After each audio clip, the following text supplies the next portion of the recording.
ഈശോമിശിഹായ്ക്ക് സ്തുതിയായിരിക്കട്ടെ. പ്രിയമുള്ളവരെ, പരിശുദ്ധ അമ്മയോടും വിശുദ്ധ യോസേപ്പിതാവിനോടും സകല വിശുദ്ധരോടും സകല മാലാഹമാരോടും ചേർന്ന് നമ്മുടെ പിതാവായ ദൈവത്തെ അവിടുത്തെ അനന്തമായ കാരുണ്യത്തെ പ്രതി നമുക്ക് ആരാധിക്കാം. പരിശുദ്ധനായ ദൈവമേ, പരിശുദ്ധനായ ബലവാനെ, പരിശുദ്ധനായ അമർത്തിനെ, ഞങ്ങളുടെയും ലോകം മുഴുവൻ്റെ മേൽ കരുണയായിരിക്കണമേ. വിശുദ്ധ ഫൗസ്റ്റീനയുടെ ഡയറി കുറിപ്പ് 97-ാമത്തെ സന്ദേശം. നമുക്ക് ഗ്രഹിക്കാൻ പറ്റാത്ത ദൈവത്തിൻ്റെതായ പദ്ധതികളുണ്ട്. ദൈവത്തിൻ്റെ ഭാവിയിലെ പദ്ധതികൾക്കും വലിയ പ്രവൃത്തികൾക്കുമായി ഒരാത്മാവിനെ മുൻകൂട്ടി ഒരുക്കുന്നു. ശുദ്ധമായ സ്വർണം ശോധന ചെയ്യുന്നത് പോലെ അതിനെ അവിടുന്ന് പരീക്ഷിക്കുന്നു. ഇത് പരീക്ഷണങ്ങളുടെ അന്ത്യമല്ല, പരീക്ഷണങ്ങളുടെ പരീക്ഷണങ്ങൾ ഇനിയുമുണ്ട്. ദൈവത്താൽ പൂർണ്ണമായും കൈവിടപ്പെട്ട ഒരാത്മാവിൻ്റെ അവസ്ഥ. ദൈവം രഹസ്യത്തിൽ ആത്മാവിനെ സഹായിക്കുന്നു. ആത്മാവ് ഇതറിയുന്നില്ല. ഈ സഹായം ഇല്ലെങ്കിൽ അതിന് ഉറച്ചു നിൽക്കുവാൻ സാധിക്കുകയില്ല.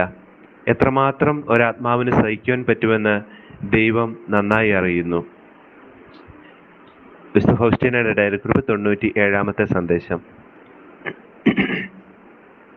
നമുക്ക് ഗ്രഹിക്കുവാൻ പറ്റാത്ത ദൈവത്തിൻ്റെതായ പദ്ധതികളുണ്ട്. എനിക്ക് നിന്നെക്കുറിച്ചൊരു പദ്ധതിയുണ്ട്, നിന്റെ നാശത്തിൻ്റെ അല്ല, ക്ഷേമത്തിനും ശോഭനമായ ഭാവിക്കും വേണ്ടിയുള്ള പദ്ധതി എന്ന വചനം എപ്പോഴും നമുക്ക് കരുത്ത് നൽകുന്ന വചനമാണ്. അത് എപ്പോഴും നമുക്ക് മനസ്സിലാക്കുവാൻ സാധിക്കണമെന്നില്ല. ഏത് സാഹചര്യങ്ങളിലും കഠിനമായ സഹനത്തിൻ്റെ അവസ്ഥയിലൂടെ കടന്നു പോകുമ്പോഴും ഈ പദ്ധതി നമുക്ക് വേണ്ടി നമ്മുടെ പിതാവിനുണ്ട് എന്ന ഉറച്ച ബോധ്യം വീണ്ടും മറ്റൊരു തിരുവചനത്തിൻ്റെ കരുത്ത് നമുക്ക് തരുന്നു. സ്വർണം അഗ്നിയിൽ ശുദ്ധി ചെയ്യപ്പെടുന്നു. സഹനത്തിൻ്റെ തീച്ചുള്ളിൽ കർത്താവിന് സ്വീകാര്യരായ മനുഷ്യരും. ദൈവത്തിന് എന്നെക്കുറിച്ചൊരു പദ്ധതി ഉണ്ടെങ്കിലും ഞാൻ ദൈവത്തിന് സ്വീകാര്യനായ വ്യക്തിയാണെങ്കിലും സഹനത്തിൻ്റെ തീച്ചുള്ളിലൂടെ കടന്നു പോകേണ്ട അവസ്ഥകൾ എൻ്റെ മുമ്പിലുണ്ടാവാം. അത് പക്ഷേ എൻ്റെ നാശത്തിനല്ല, ക്ഷേമത്തിനും ശോഭനമായ ഭാവിക്കും വേണ്ടിയുള്ള പദ്ധതിയാണ്. സ്വർണം ശുദ്ധി ചെയ്യപ്പെടുന്നത് പോലെ അവിടുന്ന് എന്നെ പരീക്ഷിക്കുന്നുവെന്ന് ഇവിടെ ഓർമ്മപ്പെടുത്തുന്നു. ഇത് പരീക്ഷണങ്ങളുടെ അന്ത്യമല്ല എന്ന് പറയുകയാണ്. അതായത് ദൈവം എപ്പോഴും ഒരാത്മാവിൽ നിന്ന് അതിന് സാധ്യമായ, ദൈവം ആഗ്രഹിക്കുന്ന കൃപയാൽ സാധ്യമായ ഏറ്റവും പൂർണ്ണത ആത്മാവിൽ നിന്ന് ആഗ്രഹിക്കുന്നുണ്ട്. അതിൻ്റെ കാരണം ദൈവം ഒരിക്കലും ഒരു കളിപ്പാട്ടത്തെയല്ല സൃഷ്ടിച്ചത്. തൻ്റെ തന്നെ ഛായയിലും സാദൃശ്യത്തിലും തൻ്റെ തന്നെ ജീവൻ പങ്കുവെച്ചുകൊണ്ട് തൻ്റെ പുത്രൻ്റെ വിലയിട്ടാണ് ഓരോ ആത്മാവിനെയും ദൈവം സ്നേഹിക്കുന്നത്. അതുകൊണ്ട് തന്നെ ദൈവത്തിൻ്റെ സഹായമില്ലാതെ നമുക്കൊന്നും ചെയ്യുവാൻ സാധിക്കില്ല എന്ന് പറയുന്ന പോലെ തന്നെ ഏത് സഹനത്തിലും ഏത് പ്രതിസന്ധിയിലും എന്നെക്കുറിച്ചുള്ള ദൈവത്തിൻ്റെ പദ്ധതി പൂർത്തീകരിക്കാൻ ദൈവം എന്നെ എപ്പോഴും സഹായിച്ചുകൊണ്ടേയിരിക്കുന്നു.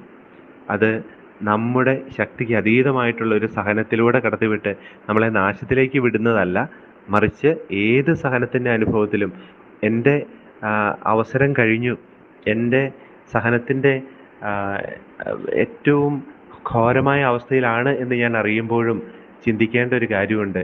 ഇതെനിക്ക് നാശകരമല്ല.